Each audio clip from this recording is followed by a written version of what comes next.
নমস্কার, জয় শ্রী গণেশ। স্বাগতম আপনাদের প্রত্যেককে।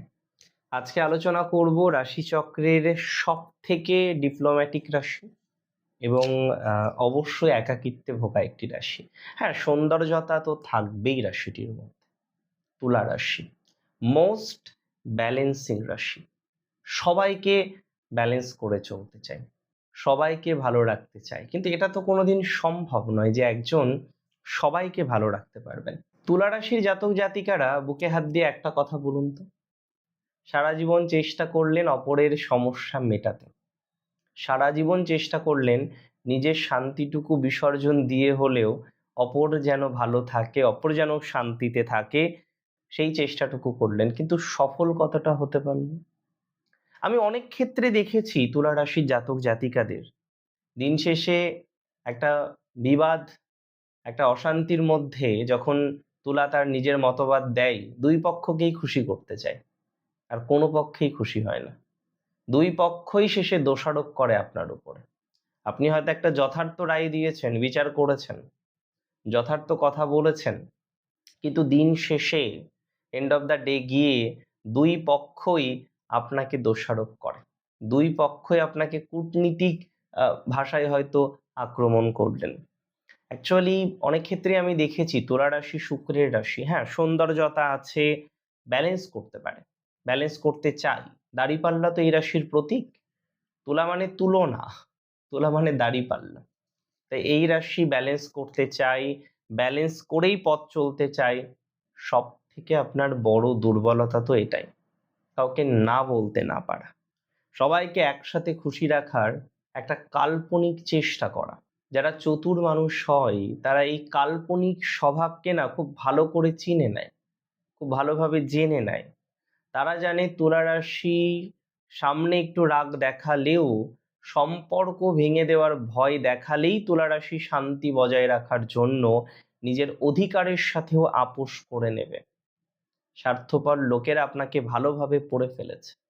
আপনার এই যে ঝগড়া এড়িয়ে চলার মেন্টালিটি, আপনার উপর এই মেন্টালিটিটাকে বুঝে নিয়ে বিভিন্ন রকম সিদ্ধান্ত আপনার উপর চাপিয়ে দিতে চায়, আর আপনি সবার কাছে ভালো সাজতে গিয়ে নিজের জীবনটাকে নরক করে ফেলেন। কারা কারা ফায়দা নেয় আপনার, প্রথমে নক্ষত্র অনুসারে বলছি। আর সবার প্রথমে নক্ষত্র চিত্রা। চিত্রা নক্ষত্রে জাতক জাতিকারা বুদ্ধিমান বা বুদ্ধিমতী, স্টাইলিশ, হ্যাঁ রেগে যায় মাঝে মাঝে, কিন্তু অনেস্ট। এই নক্ষত্রে জাতক জাতিকাদের ভেতরে একটা জেদ আছে, অসম্ভব জেদ। এরা নিজেদের জীবনটাকে সুন্দর করে সাজাতে চান, সবাই চাই আমরা, কিন্তু আপনার ফায়দা কারা নেয় জানেন? আপনার কাছের বন্ধু, কিছু বন্ধু বা পার্টনার চিত্রার সব থেকে বেশি ফায়দা নেয়। চিত্রা নক্ষত্রের রুচি এবং বুদ্ধিকে ব্যবহার করে নিজেদের সামাজিক স্ট্যাটাস বাড়ায়, আর আপনার আড়ালে আপনাকে অহংকারী বলে বদনামও করে। চিত্রা নক্ষত্রের ক্ষেত্রে এটা হয়। স্বাতী নক্ষত্রের জাতক জাতিকারা তারা স্বাধীন চেতা, অত্যন্ত কূটনৈতিক বা চতুর হন, এটা অনেকেই ভাবে, হ্যাঁ এরা বোঝে, এদের ম্যাচুরিটিটা অনেক বেশি, অনেক মানুষের সাথে কানেকশন রাখতে পারে এরা। কিন্তু আপনাদের ফায়দা কারা নেয়? আপনার ব্যবসায়িক বা প্রফেশনাল লাইফের চতুর বন্ধুরা। আপনার নেটওয়ার্কিং এবং কমিউনিকেশন স্কিল ব্যবহার করে নিজেদের তারা পকেট ভরায়, আর দিন শেষে, কাজের শেষে আপনাকে তারা এড়িয়ে চলে। বিশাখা নক্ষত্রের জাতক জাতিকারা অত্যন্ত উচ্চ আকাঙ্ক্ষী এবং দারুণ জ্ঞান সমৃদ্ধ হয়। আপনারা মানুষকে সঠিক পথ দেখাতে ভালোবাসেন, কিন্তু এই বিশাখার ফায়দা নেয় কারা? কিছু অলস ফ্যামিলি মেম্বার্স এবং শ্বশুর বাড়ির লোকজন, শ্বশুর বাড়ির কিছু আত্মীয় স্বজনরাও ইভেন তারা নিজেদের স্বার্থে আপনাকে ব্যবহার করে, আপনাকে আপনার প্রাপ্য সম্মানটুকুও তারা অনেক সময় দেয় না। এবার চলুন সেই সাতজনকে আরেকটু ভালো করে বুঝে নিই, যে সাতজন সারা জীবন আপনার ফায়দা নিল এবং শেষে বদনামও দিল। প্রথমত, ঝামেলা সৃষ্টিকারী বন্ধু বা আত্মীয়র দল। এমন কিছু বন্ধু বা আত্মীয়রা আছে তারা মাঝে মাঝে ঝামেলায় পড়ে, আর ঝামেলা পড়ে আপনার কাছে বিচার দেয়। সমস্যাটা হলো আপনি বিচার করেন, দুজনকেই সেফ রাখার চেষ্টা করেন, আর দুজনায় আপনার লাস্ট পর্যন্ত যেহেতু একতরফা রায় হয়নি, দিন শেষে দুজনাই কিন্তু আপনার বিরুদ্ধ আচরণ করে এবং আপনার ঘাড়ে দোষ চাপায়। তার মানে ফায়দাও নিল, আবার আপনার উপরে দোষও চাপালো। এরকম একটা প্রবণতা আমরা প্রায়শই দেখি। তবে এটুকু বলতে পারি বা এটুকু আমার বলা উচিত, তুলা রাশির ফায়দা নেওয়ার জন্য কিছু স্বার্থপর জীবন সঙ্গীই যথেষ্ট। তুলার কিছু কিছু ক্ষেত্রে আমি খুব অবাক হয়ে যাই, তুলা কিন্তু সম্পর্কের ক্ষেত্রে বড্ড বেশি ডিপেন্ডেন্ট। ভালোবাসার মানুষের উপর নির্ভরশীলতা তুলা প্রচুর পরিমাণে তৈরি করে ফেলে। ফিয়ার অফ একাকিত্ব, একটা লোনলি হওয়ার ভয় আমরা তুলার মধ্যে প্রায়শই দেখি, যে কারণে তুলা তার পার্টনারের উপর অনেক সময় ডিপেন্ডেন্ট হয়। আর যখন তুলার পার্টনার এই বিষয়টা বুঝে যায় না, তারা সম্পর্ক ভাঙার হুমকি দেয়। আপনি শান্তি বজায় রাখতে মাথা নত করেন, আর এভাবেই দিনের পর দিন, বছরের পর বছর, মাসের পর মাস তারা আপনার থেকে নিঃশব্দে ফায়দা কিন্তু নিয়ে যাচ্ছে। তবে ক্রেডিট চুরি করা সহকর্মীকে ভুলে গেলে কিন্তু তোলার একদম চলবে না।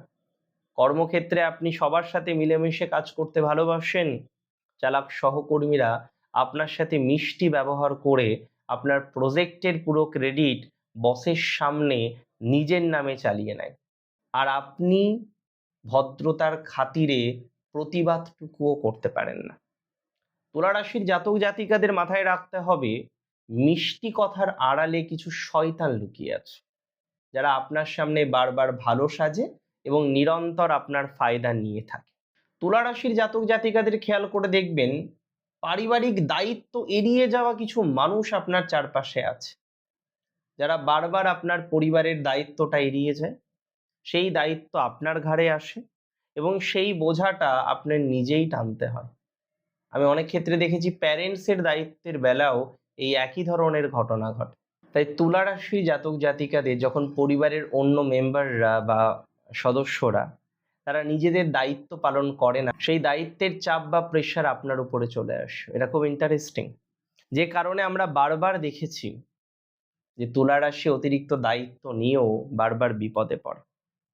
তুলা রাশি জাতক জাতিকারা অনেক সময় টাকা ধার দেন এবং টাকা ধার দিয়ে ভদ্রতার খাতিরে তা প্রথম প্রথম ফেরত চাইতে পারেন না।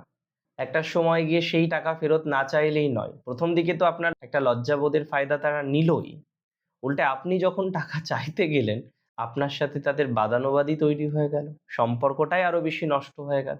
তুলা রাশির ম্যাক্সিমাম ক্ষেত্রে আমি দেখেছি সামাজিক পরিচিতি বা ইনফ্লুয়েন্সের সম্ভাবনাটা দারুণ থাকে। অনেকেই আপনার সাথে ভালো সেজে আপনার নাম ভাঙিয়ে নিজেদের আখির গুছিয়ে নেয় এবং কোনো কোনো ক্ষেত্রে যদি কোনো সমস্যায় পড়ে আপনাকে কিন্তু সেই সমস্যার মধ্যে ফেলে দিতে পারে। তাহলে এই যে মানুষগুলো, এগুলো নিরন্তর আপনার ফায়দা নিচ্ছে, নিরন্তর আপনাকে ইউজ করছে। তুলা রাশির জাতক জাতিকাদের সবার প্রথমে একটা কথা মাথায় রাখতে হবে, না বলতে শিখতে হবে। সব পরিস্থিতিকে আপনি ম্যানেজ করতে পারবেন না, সব পরিস্থিতিকে আপনি নিয়ন্ত্রণ করতে পারবেন না। তাই তো সবার প্রথমে আপনাকে না বলতে শিখতে হবে। অ্যান্ড সেকেন্ড, একা একা থাকার ভয়কে জয় করতে হবে। বিশাখা, যদি তোর ডাক শুনে কেউ না আসে তবে একলা চলো রে। এই যে একলা চলো, এই নীতিটাকে বিশ্বাস করতে হবে। আপনি একসাথে সবাইকে খুশি করতে পারবেন না, পৃথিবীর কেউ পারেনি। সবাইকে একসাথে খুশি করা যায় না, থাকবেই বিরুদ্ধ আচরণকারী। তাই তো তাদের কথা না ভেবে যারা আপনার সপক্ষে আছে তাদের কথার উপর বেশি জোর আপনাকে দিতে হবে বা দেওয়ার চেষ্টা করতে হবে। যেখানে দিনের পর দিন আপনার আত্মসম্মান নষ্ট হচ্ছে সেখানে কেন? যেখানে দিনের পর দিন আপনি ইউজড হচ্ছেন সেখানে কেন? প্রত্যেকটা জিনিসের একটা লিমিটেশন এবং একটা জায়গায় দাড়ি টানতে হয়। তুলা রাশিকে সেই দাড়ি টানাটা প্রপারলি শেখার প্রয়োজনীয়তা রয়েছে। অনেক ভালো থাকুন, আর আমি কিন্তু কমেন্টের প্রতীক্ষায় থাকবো। এই রিসার্চমূলক ভিডিও আপনার কেমন লাগলো জানাবেন আমাকে। জয় শ্রী গণেশ।